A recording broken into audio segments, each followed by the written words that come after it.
चरणों में मैं सबसे पहले नमन करता हूं। पूज्य बाबा साहब की मूर्ति का अनावरण और समरसता सम्मेलन का आयोजन आज यहाँ हमारे प्रदेश के लोकप्रिय मुख्यमंत्री आदरणीय शिवराज सिंह चौहान जी के नेतृत्व में रखा है। तो आज के कार्यक्रम में उपस्थित हमारे जन जन के प्रिय नेता, मध्य प्रदेश के लोकप्रिय मुख्यमंत्री आदरणीय श्री शिवराज सिंह जी चौहान साहब, आज के इस कार्यक्रम में हम विशेष रूप से उपस्थित परम आदरणीय हमारे श्री रमाकांत जी भार्गव साहब जो सांसद विदिशा क्षेत्र से हैं, हमारे वरिष्ठ नेता आदरणीय ठाकुर रामपाल सिंह जी, हमारे इस क्षेत्र की लोकप्रिय विधायक आदरणीय श्रीमती राजश्री रुद्र प्रताप सिंह जी, आदरणीय श्री हरि सिंह सप्रे साहब, आदरणीय श्री उमाकांत जी भार्गव साहब, आदरणीय श्रीमती लीना जैन हमारी विधायक बासुदास हैं, हमारे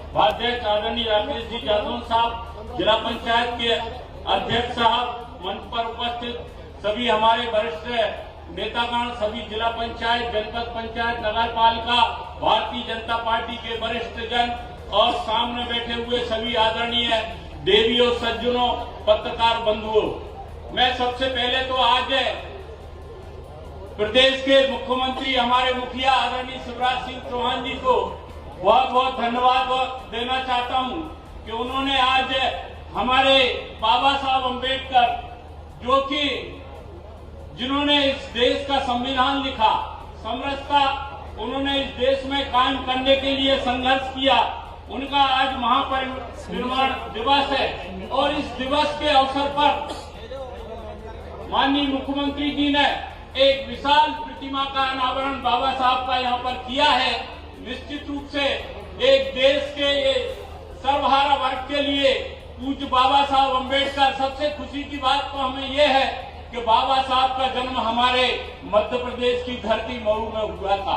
अनेक योजनाएं आज देश के प्रधानमंत्री आदरणीय नरेंद्र मोदी जी के नेतृत्व में अनुसूचित जाति जनजाति वर्ग के कल्याण के लिए और युवाओं के लिए बाबा साहब के बताए हुए जो संविधान में उन्होंने व्यवस्था की थी उसके अनुसार काम किए जा रहे हैं। मध्य प्रदेश के अंदर हमारे मुख्यमंत्री आदरणीय शिवराज सिंह चौहान जी ने, आप देख सकते हैं कि मध्य प्रदेश की जो बाबा साहब की जो जन्मस्थली है मऊ, उसको इतना भव्य, इतना सुंदर वहाँ पर बनाया गया है कि लोग एक तीर्थ स्थल के रूप में वहाँ पर जाकर देखते हैं।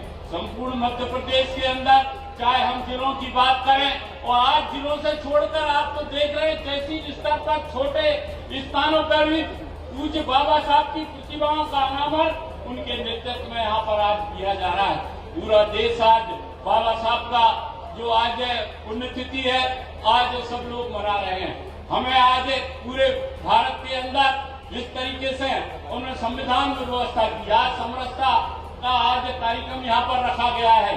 जो दबे कुचले लोग रहे, अनुसूचित जाति जनजाति के लोग रहे, जिनको संविधान में व्यवस्था थी लेकिन लंबे समय से उनको उनके अधिकारों से वो वंचित रहे। लेकिन मैं धन्यवाद देना चाहता हूँ प्रदेश के लोकप्रिय मुख्यमंत्री आदरणीय शिवराज सिंह जी चौहान कि आपके द्वारा चाहे हमारे अनुसूचित जाति जनजाति वर्ग के लोगों के लिए अनेक योजनाओं का आपने यहाँ पर कार्यक्रम किया है। चाहे हम उनके मेधावी छात्रों के लिए विद्यार्थी पुरस्कार योजना की हम बात करें, चाहे हमारे आर्थिक कल्याण योजना के अंतर्गत हमारे भाई बहनों के लिए उन्हें ऋण देने की बात करें, डॉक्टर भीमराव अंबेडकर आर्थिक कल्याण योजना का आपने इस प्रदेश के अंदर हमारे अनुसूचित जाति वर्ग के युवाओं के लिए उन्हें रोजगार देने के लिए 1 लाख रुपए तक की ऋण की जो यहाँ पर व्यवस्था आपने की है।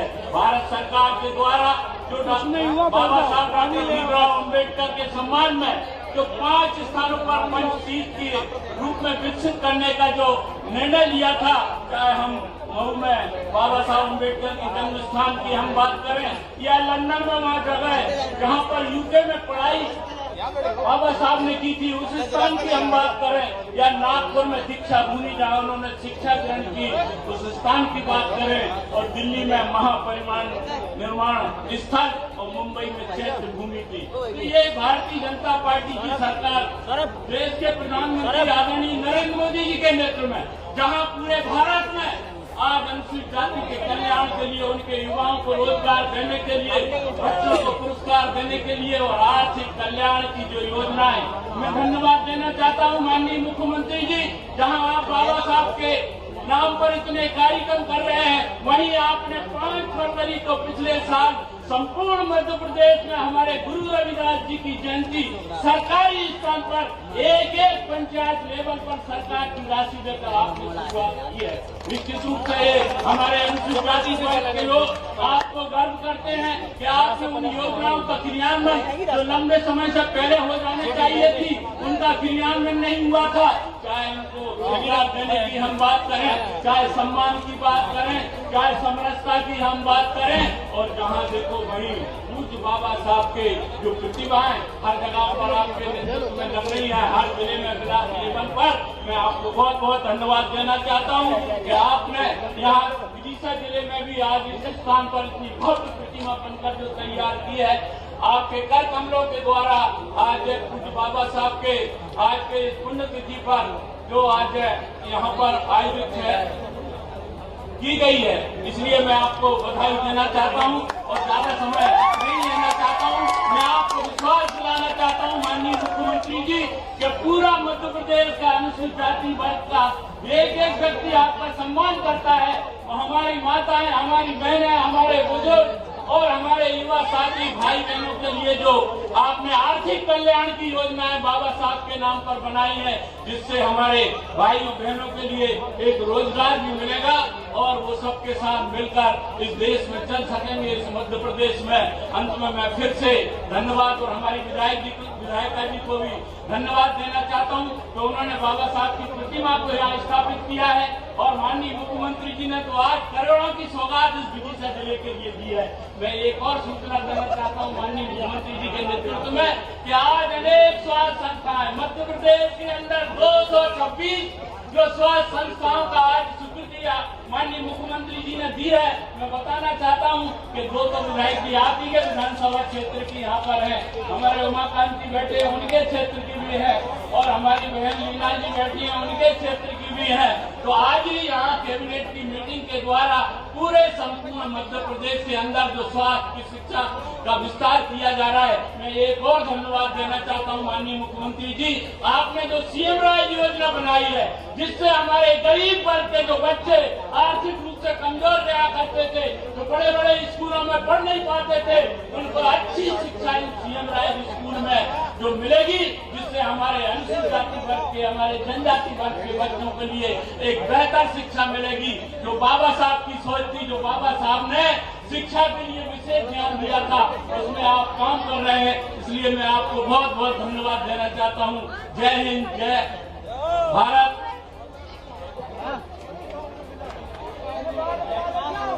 मंच पर विराजमान जिले के प्रभारी मंत्री ये छाट के जरा भूपेंद्र मुझे देते जाओ, कोई पंचायत में ही पूछना पड़ा तो ये पूछ लूंगा। आदरणीय प्रोग्राम चौधरी जी, बेटी अब चुप रहो, ITI ऐसे नहीं दूंगा, पहले बैठो।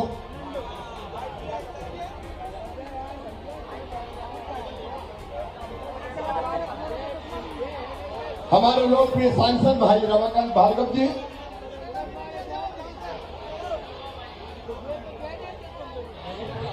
नहीं भाई ये कौन सिखा रहा है भाई बात, कार्यक्रम होने देना है कि नहीं तुम्हें?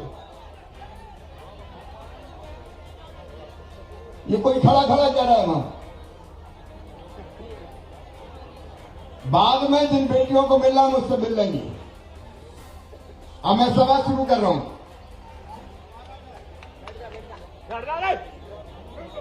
हमारे विधायक साथीगण, इस क्षेत्र के हमारी विधायक, और मैं धन्यवाद इसलिए दूंगा कि डॉक्टर बाबा साहब अंबेडकर की प्रतिमा लोगों के साथ मिलकर लगाई है। बहन राजश्री सिंह जी,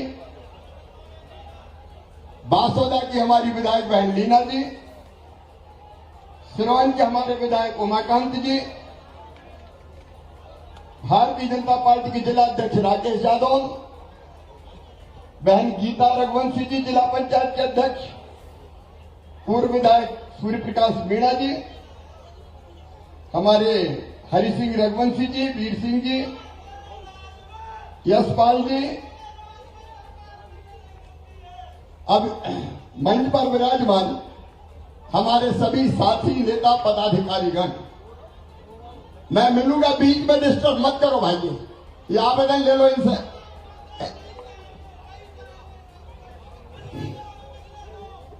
ऐसे मैं नहीं मिलूंगा, पहले जनता को संबोधित करूंगा, उसके बाद मिलूंगा।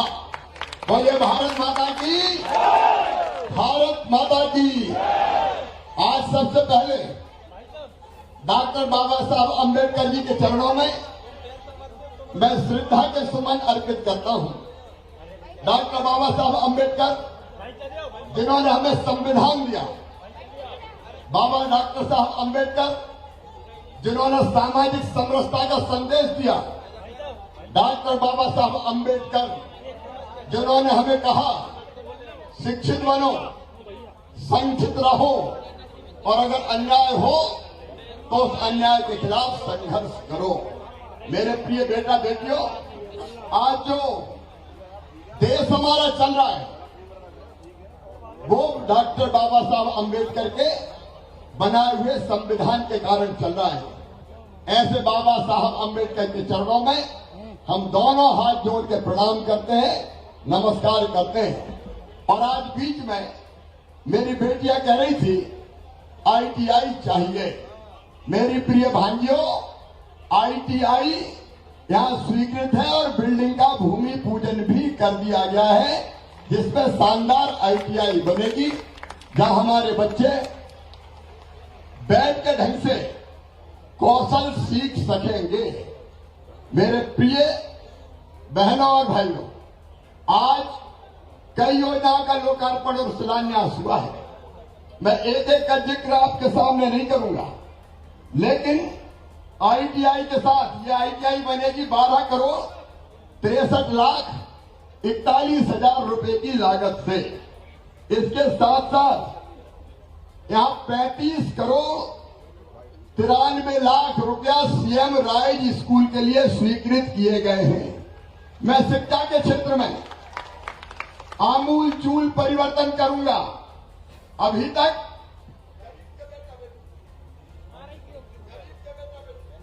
अभी तक गरीब का बेटा बेटी, किसान का बेटा बेटी, जिनके पास ज्यादा पैसे नहीं होते, प्राइवेट स्कूलों में जाते थे और प्राइवेट स्कूल की फीस इतनी होती है कि गरीब या किसान उसको वहन नहीं कर सकता। और इसलिए हमने तय किया है, हम CM राइज स्कूल बनाएंगे 15-20 गांव के बीच में। वो स्कूल जैसे यहां का स्कूल बनेगा 35 करोड़ रुपए की लागत से। भव्य बिल्डिंग होगी, स्मार्ट क्लास होगी, लैब होगी, लाइब्रेरी होगी, प्लेग्राउंड होगा और वहां की शिक्षा का स्तर अच्छे अच्छे प्राइवेट स्कूलों से बेहतर होगा और निःशुल्क पढ़ाई होगी। और जो दूसरे गांव के बच्चे वो सवेरे बस में बैठेंगे, स्कूल आएंगे, शाम को बस उन्हें वापिस छोड़ के आएगी।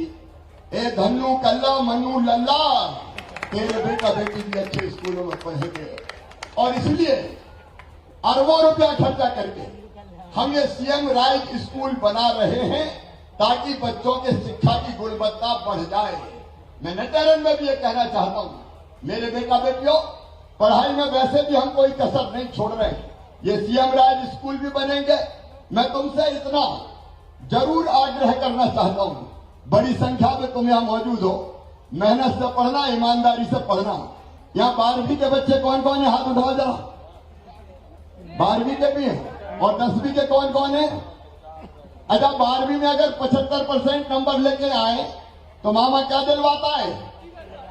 जोर से बताओ, क्या दिलवाता है? तो लैपटॉप कौन कौन लेंगे? हाथ उठाओ। सब लैपटॉप लेना, चाहे पूरा खजाना लग जाए, 75% लेके आना। और एक बात माता पिता भी सुन ले, अगर मेरे ये बेटा बेटी 12वीं की परीक्षा में 75% नंबर लेके आते हैं और उसके बाद इनका एडमिशन मेडिकल कॉलेज में होगा, इंजीनियरिंग कॉलेज में होगा, आईआईटी में होगा, आईआईएम में होगा, लॉ कॉलेज में होगा, बिजनेस मैनेजमेंट के किसी भी कोर्स में होगा। तो फीस इनकी चाहे कितनी भी हो, वो फीस इनके मम्मी पापा नहीं भरवाएंगे। कौन भरवाएगा? बेटा बेटियों बताओ, कौन भरवाएगा? मामा भरवाएगा।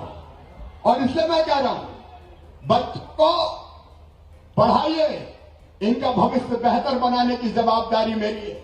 कांग्रेस के शासन में कई तरह के अन्याय हुए। एक अन्याय यह हुआ था कि हमारे बच्चों पे अंग्रेजी थोप दी गई थी। उच्च शिक्षा कायम होगी, मेडिकल की, इंजीनियरिंग की अंग्रेजी में होगी। अब मुझे बताओ मेरे बहन और भाइयों, गांव में रहने वाले किसान के और मजदूर के बेटे क्या अंग्रेजी समझते हैं? अरे जोर से बताओ, समझते हैं क्या? ये षड्यंत्र था बड़े लोगों का। कांग्रेस के लोगों ने इसको जारी रखा। क्या अंग्रेजी की अनिवार्यता कर दो तो बड़े उद्योगपति, बड़े नेता, बड़े अफसर, इनके बेटा बेटी तो अंग्रेजी स्कूलों में पढ़ के बड़े बड़े पदों पर पहुंच जाएंगे और हमारे बच्चे वहीं के वहीं रह जाएंगे। बोलो था कि नहीं ये षड्यंत्र? अरे जोर से बताओ, ये षड्यंत्र। और इसलिए हमारे बच्चे पढ़ाई में अच्छा होने के बावजूद भी, अंग्रेजी का मतलब ये थोड़ी होता है कि बड़े इंटेलिजेंट हो गए। अरे अपनी भाषा में हम अच्छा कर सकते हैं। और इसलिए अंग्रेजी की मानसिकता ऐसी बन गई कि बच्चों को भी लगने लगा कि बिना अंग्रेजी के कुछ नहीं हो सकता। इसलिए आए ना आए, टूटी फूटी अंग्रेजी बोल रहे तो गर्व महसूस करते थे। Hello, hi, how do you do. उसके बाद आए चाहे नहीं आए। लेकिन मेरी आंखें तब खुली जब मेडिकल कॉलेज में नीट के माध्यम से एक बच्चे का एडमिशन हुआ और 1 साल बाद ही उसने पढ़ाई छोड़ दी। मैंने पूछा, बेटा पढ़ाई क्यों छोड़ दी? तो कहा, मामा क्या करूं, मैं तो हिंदी में पढ़ा था। जब कॉलेज में गया तो पूरी पढ़ाई अंग्रेजी में होती है। उस अंग्रेजी को नहीं समझने के कारण मैं हीन भावना से ग्रसित हो गया और रोज रोज की जिल्लत छोड़ के मैंने पढ़ाई छोड़ दी। उस दिन मेरे बेटा बेटियों मैंने तय कर लिया कि मध्य प्रदेश की धरती पर अब हर पढ़ाई हिंदी में होगी। और जब पहला राज्य मध्य प्रदेश, पहला राज्य अपना मध्य प्रदेश, जहां मेडिकल की और इंजीनियरिंग की पढ़ाई भी अब हिंदी में होगी। हिंदी में वो तो होना चाहिए कि नहीं? हम अंग्रेजी को गुलाम नहीं बनेंगे। अरे हिंदी में पढ़ के नतेरन में ही डॉक्टरी करेंगे, बासोदा में करेंगे, कुरवाई में करेंगे, कोई विदेश में थोड़ी जाना है हमें। इसलिए अंग्रेजी की अनिवार्यता समाप्त, बच्चे पढ़े और आगे बढ़े। लेकिन सीएम राज स्कूल के साथ साथ आज मैं यहां देख रहा था, मेरे कागज कौन उठा लेगा? वो कलेक्टर डर तो नहीं कि वो जांच वाच की उन्हीं में तो क्या ना, वो कहां गए मेरे कागज? अरे यहां लाओ, सब जनता के कागज है। अब मेरे नल जल योजना, जल जीवन मिशन का काम कौन देख रहा है? वो आ जाए जरा, यहाँ रखो। जल जीवन मिशन का काम कौन देख रहा है? पीएचई वाले कौन है? पीएचई बुलाओ जल्दी। ये दूसरा जो महत्वपूर्ण काम अपना जो स्वीकृत हुआ है वो है हर गांव में, कहां है? हाजिर रहो रे भैया।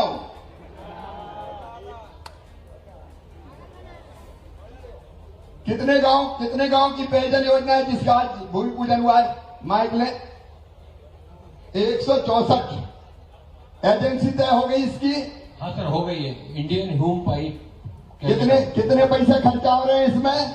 सर इसमें 177 करोड़ खर्च होंगे। प्रशासनिक स्वीकृति 261 करोड़ की है। 261 करोड़ की प्रशासकीय स्वीकृति। देखो मेरे नटेरन वालों, बाहा बांध कब से पड़ा था? कौन ने बनवाया? अरे बोल तो दो। सगड़ा कौन ने बनवाया? अब एक बात और है, अब इन बांधों से मेरी बहनों तुम्हारे काम की बात है, पाइपलाइन बिछाएंगे, मोटर से पानी खींचेंगे, गांव में टंकी बनवाएंगे और तुम्हारे घर में टोटी वाला नल लगा के पीने का पानी देंगे, ताकि टोटी खोलो तो झरझर पानी आ जाए और गुंडोर का घरा भरा जाए। हैंडपंप की खतर खतर नहीं तो बेटी से कह दिया जा पानी भर के ला, तो बेटी घंटों हैंडपंप से लटक रही है बेचारी। अब ये 100 कितने गांव की योजना है सर? ये एजेंसी तय हो गई? हाँ सर, हो गई सर। काम कब तक होगा? सर अनुमान के अनुसार दिसंबर 24 तक है, बट हम इसको दिसंबर 23 तक करने का प्रयास करेंगे। अब दिसंबर 23 तक करने का प्रयास करो। अब एक जवाबदारी आपको भैया दे दूं आप सबको। देखो अपने अपने गांव में देखना रे, टंकी सही बन रही है कि नहीं, पाइप सही डल रहे हैं कि नहीं। मामा कहाँ देखे बताओ, हम अकेले देख सकते हैं क्या? और इसलिए जनता भी जागरूक रह के इन कामों को देखे, ताकि काम ठीक ढंग से हो, पूरे हो, और आप भी एजेंसी से समय पर काम करवा कर जाए। जो अच्छा काम कर रहे हैं अफसर, मैंने कल भी कहा था, उनको कंधे पे बिठाऊंगा, पुरस्कृत करूंगा, और काम ठीक नहीं हुआ तो फिर नहीं छोड़ूंगा। ये साफ साफ मामा का कहना है। ये कि बढ़िया काम करे। ITI कौन बना रहा है, जरा हमको भी बुला लो ITI वाले।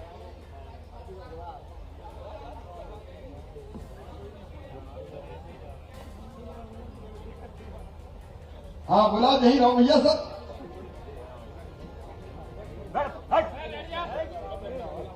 और CM राय स्कूल भी आप ही बना रहे। CM राय और CM राय स्कूल कौन बना रहे? पहले ये इन्हीं को दो। ITI कब तक बन जाएगी? लो जरा, जनता की अदालत है। अरे जनता ही का पैसा है, अपना क्या धरा? राम की चिड़ई है, राम कोई खेत, जो कुछ खेत तो जनता ही का है। इसलिए अपन को जनता को बताए कब तक बनेगी? दिसंबर 23। नोट करके रख लेना, गड़बड़ नहीं हो जाए। हरी पत्ती हो रही, ठीक है। और CM राय स्कूल कौन बना रहा? आप बताओ कब तक बनाओगे? हमने तो दे दिया 35 करोड़ रुपया। सर एजेंसी आ चुकी है और दिसंबर में हम उसको चालू कर देंगे। 18 महीने का समय दिया हुआ है। अच्छा बनना चाहिए ये CM राज स्कूल भी देखना भैया ढंग से। ये गरीब और किसानों के बेटा बेटियों के लिए है, ताकि ढंग से हमारी बच्चों की पढ़ाई हो सके। अब एक महत्वपूर्ण सवाल है, इरिगेशन वाले आ जाएंगे, सिंचाई वाले।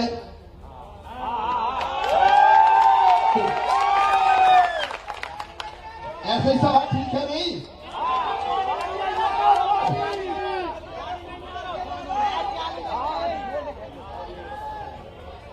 परेशान होने की जरूरत नहीं है भाई। लोग बता रहे हैं टेल एंड तक पानी नहीं पहुंच रहा, और इसलिए अभी तो मत बोलो। जब मैं तुम्हारा प्रतिनिधि हूं, मुझ पर विश्वास है कि नहीं? ठीक है, पानी कैसे पहुंचे बताओ।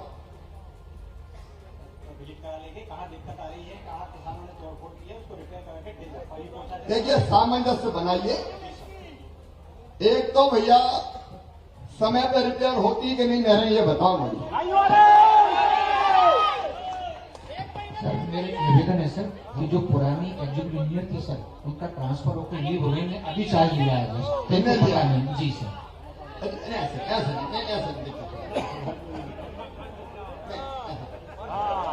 इन्होंने आज ही चार्ज दिया है। अब इनने आज ही चार्ज लिया है, इसलिए आज मैं, क्योंकि पुराने कोई थे तो उनको यहां से विदा कर दिया।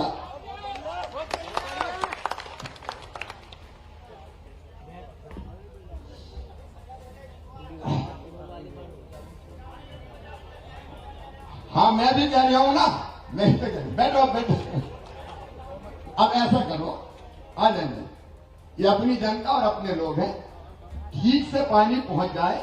कब चार्ज लिया आपने? सवेरे चार्ज लिया है। तो आप देख के सामंजस्य बना के पानी मिल जाए, इस बात का इंतजाम करें। और पुराने जो अधिकारी थी उसकी शिकायतें थी, इसलिए मैंने उनको यहां से हटा दिया है। अब हटा तो दिया, उनकी जांच और करवाऊंगा, आगे कोई दिक्कत ना हो। ठीक है, अभी आप जाके देखो और कैसे व्यवस्था बेहतर बन सकती है आप इसका उपाय करो मेरे यहाँ। ठीक है, तो चलो फटाफट बढ़िया काम करो ताकि नीचे तक पानी पहुंच जाए। मेरे बहनों और भाइयों, चाहे सिंचाई की व्यवस्था हो, चाहे पीने का पानी का सवाल हो, चाहे बाकी चीजें हो, लगातार विकास के काम भी हो जाए और जनता के कल्याण के काम भी हो जाए, इनका हम लगातार प्रयास कर रहे हैं। और इसलिए आज कई योजनाओं का लोकार्पण और शिलान्यास यहां पे हुआ है। अभी हमने सीएम जन सेवा के शिविर लगाए थे, यहां शिविर लगे थे सब जगह। कलेक्टर आ जाए जरा माइक को बताएं कितने आवेदन आए शिविर में, कितने आवेदन आए?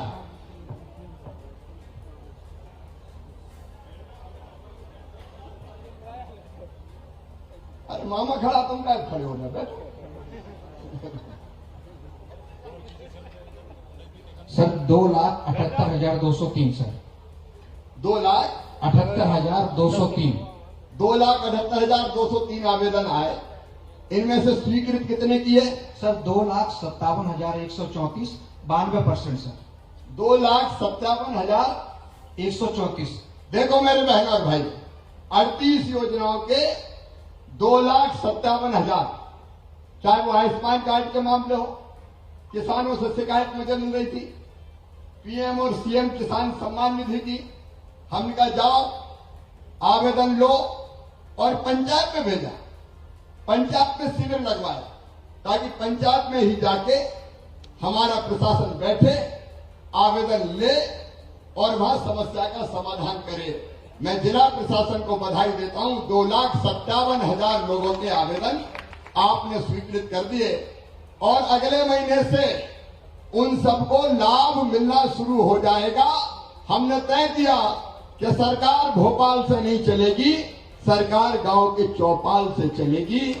और इसलिए गांव गांव ये शिविर हमने लगाए ताकि जो जायज चीजें हैं, उज्ज्वला रसोई गैस कनेक्शन नहीं मिल रहा, कनेक्शन मिल जाए, अलग अलग राशन कार्ड, अगर गरीबी रेखा में नाम है, राशन नहीं मिल रहा तो ढंग से राशन मिल जाए।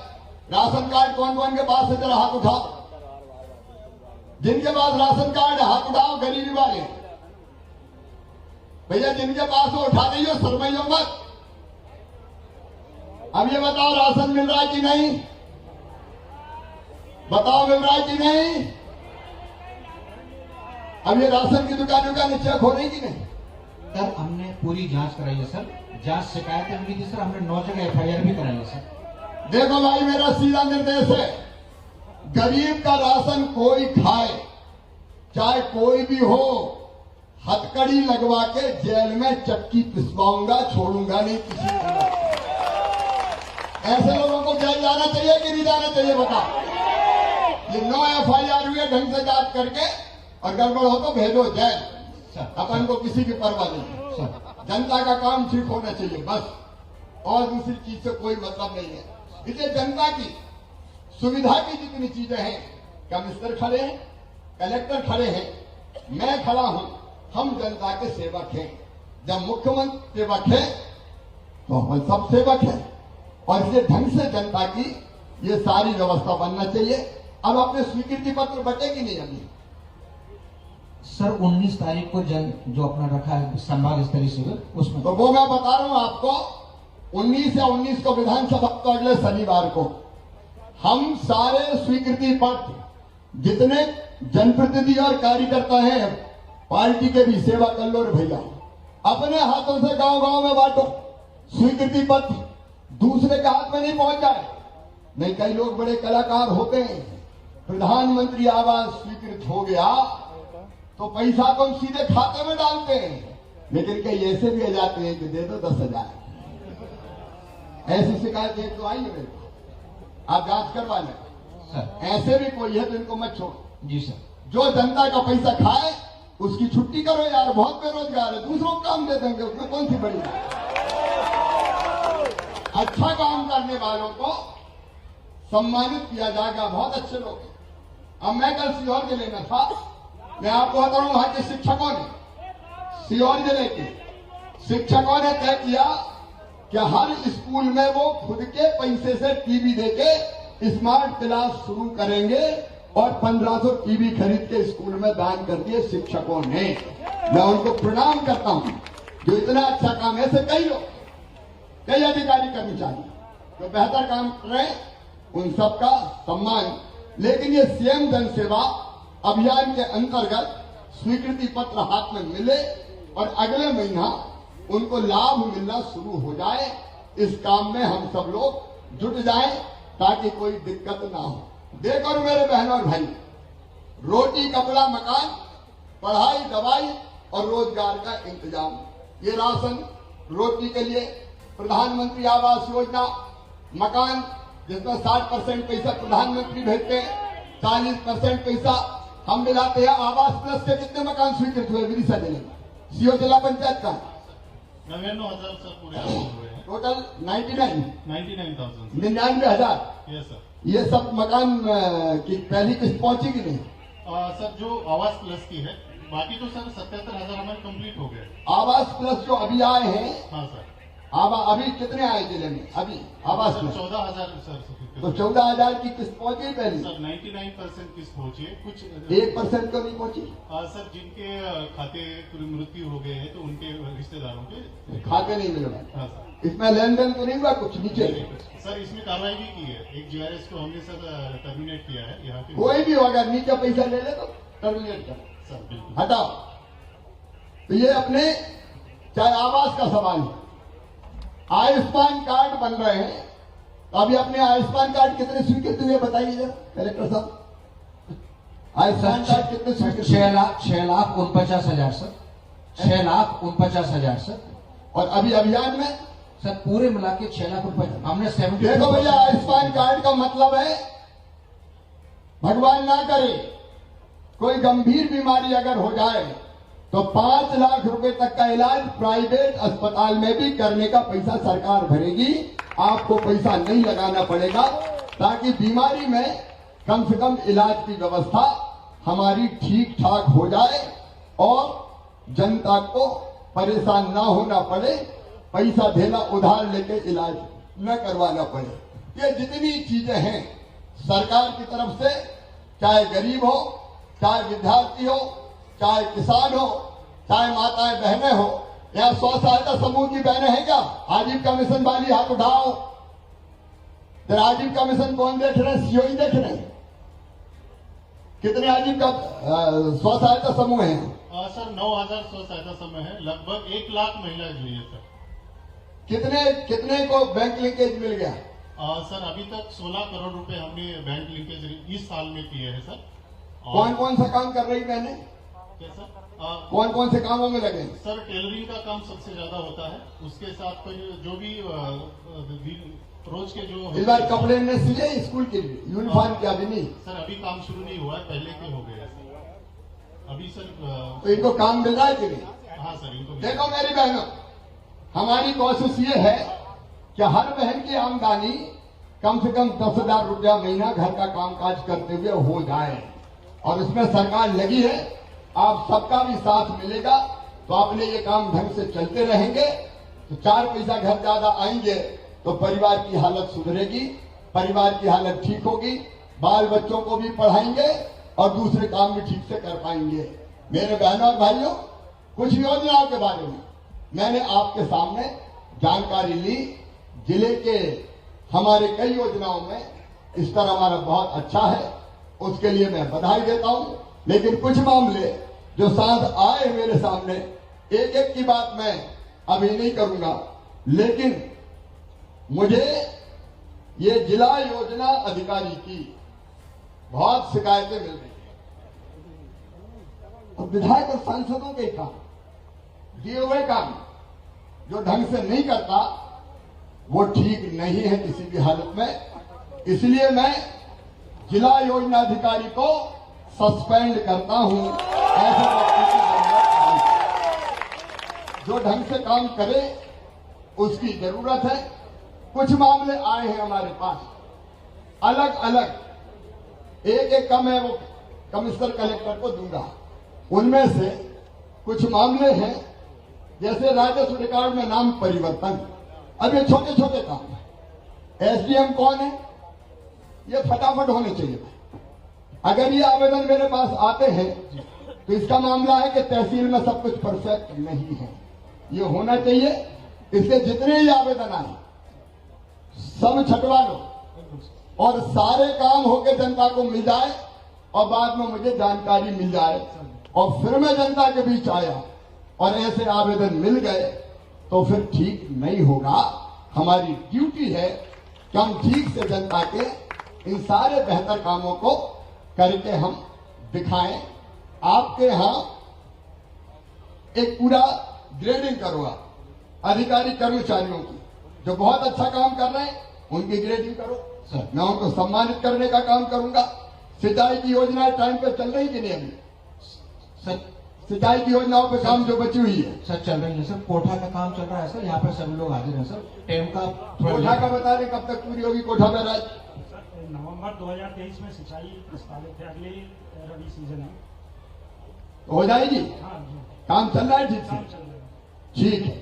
कोई ऐसी हो जो नहीं हो रही हो, लेट हो, कोई दिक्कत आ रही हो? सर केवल एक ही है सर, टेम परियोजना जो लेट हो गई है सर, लेकिन हम उसको तेजी से कर रहे हैं सर। उसमें भूअर्जन का कुछ इशू था रेट को लेकर के सर, और हम तेजी से इसको चालू तो कर रहे हैं इसको देख के कोई भोपाल की दिक्कत है तो वो भी आप बताओ सर। कि भोपाल से फलानी चीज होनी तो तत्काल अपन वहां से करेंगे। एक ही ऐसी शिकायत मिली है 10,000 रुपया लेने की, लेकिन मैं एकदम कोई आदेश इसलिए नहीं दे सकता कि बीच में चुनाव में झगड़े मगड़े भी हुए, कहीं जबरन में धरते नहीं उसे शिकायत। तो एक बात तो देखना पड़ेगा, जांच माच करके करो भैया, तो ये जांच माच करवा लेना आप सर। ऐसा भी नहीं कोई भी झूठी हो गई और मामा निपटा दे, वैसा तो नहीं होना चाहिए। तो ये जांच करवा लेना। बाकी ये नहर की पुलिया लीकेज होने से लेके अलग अलग कई मामले आए हैं, ये सब मैं कलेक्टर और कमिश्नर को सौंप रहा हूं। कुछ इसमें करप्शन की शिकायतें हैं, कुछ बाकी चीजें हैं, इन सबको ठीक से दिखवा लीजिएगा। मेरे बहनों और भाइयों, अपना विदिशा जिला लगातार आगे बढ़े, इसमें भारतीय जनता पार्टी की सरकार ने कोई कसर नहीं छोड़ी है। और एक बात मैं आपसे पूछना चाहता हूं, एक वो अपना मार्ग बनने वाला है 69 किलोमीटर का, कौन सा है वो अभी? सर ये विदिशा से महलुआ चौराहा है सर, विदिशा से महलुआ चौराहा 4 लेन। शानदार 4 लेन सड़क बनेगी। कितने करोड़ की है ये? सर ये 1200 करोड़ की है सर। 1200 करोड़ रुपया की शानदार सड़क बनेगी 4 लेन। विदिशा जिला 2 लेन पे नहीं चलेगा, विकास के 4 लेन पे जाएगा, लगातार आगे बढ़ेगा। ऐसे ही अलग अलग सड़कों का सवाल हो, सिंचाई की योजनाएं हो, जरा ईमानदारी से बताना आज जितने काम भारतीय जनता पार्टी की सरकार ने किए, मामा ने किए, कभी कांग्रेस ने किए थे क्या? अरे गौर से ही बता दो, किए थे क्या? ये काम लगातार जारी रहेंगे, बढ़ते रहेंगे। आज मैं विदिशा, शमशाबाद और विशेषकर नटैरन जहां बाबा साहब अम्बेडकर की प्रतिमा लगाई है, मैं बधाई देता हूं एक बार फिर से आपको, पूरी टीम को जिन्हें ये पवित्र काम किया है। और जनता से एक बात और आखिरी, भैया प्रधानमंत्री जी ने भी कहा और मैं भी कह रहा हूं, ना खाऊंगा, अरे बोलो ना। तो आज एक अपील कर रहा हूं मैं सबसे, एक नई क्रांति, करप्शन का समूल नाश करेंगे। और एक बात सावधान रख, एक बात और कह रहा हूं, दलालों से भी सावधान रहना है। दलाल बड़े खतरनाक होते हैं। कांग्रेस की सरकार आई तो वहां चिपक गए, भाजपा की आई तो यहां चिपक गए। ऐसे लोगों से सावधान रहना रे भैया, ये लुटेरे हैं, इनको छोड़ना नहीं है किसी भी कीमत पर। अगर कोई पैसा कहीं मांगे तो सीएम हाउस फोन कर देना, मैं जांच करवाऊंगा और गड़बड़ मिली तो मैं नहीं छोड़ूंगा किसी भी हालत में। तो बोलो, मैं इस लड़ाई को, विकास के महायज्ञ को साथ में लेके निकला हूं। इसमें आप सबका साथ मिलेगा? अरे पीछे तक बोलो, मिलेगा? इधर वाले भी बोलो मिलेगा, भांजे भांजियों का भी मिलेगा। आइए बढ़े, अपने बच्चों का भविष्य गढ़ने के लिए बढ़े, अपने क्षेत्र के, गांव के, जिले के विकास के लिए बढ़े, भ्रष्टाचार जैसी बीमारियां खत्म करने, बुराइयां खत्म करने के लिए और बढ़े, एक नया मध्य प्रदेश बनाने के लिए। आइए, अगर आप मुझसे सहमत हैं और आप मेरे साथ चलना चाहते हैं तो दोनों हाथ ऊपर उठा के, दोनों मुट्ठी बांध के, भारत माता की जय बोल के ये संकल्प लेंगे कि मामा की बातों पे अमल करेंगे और हम सब मिलकर साथ चलेंगे। बोलिए भारत माता की।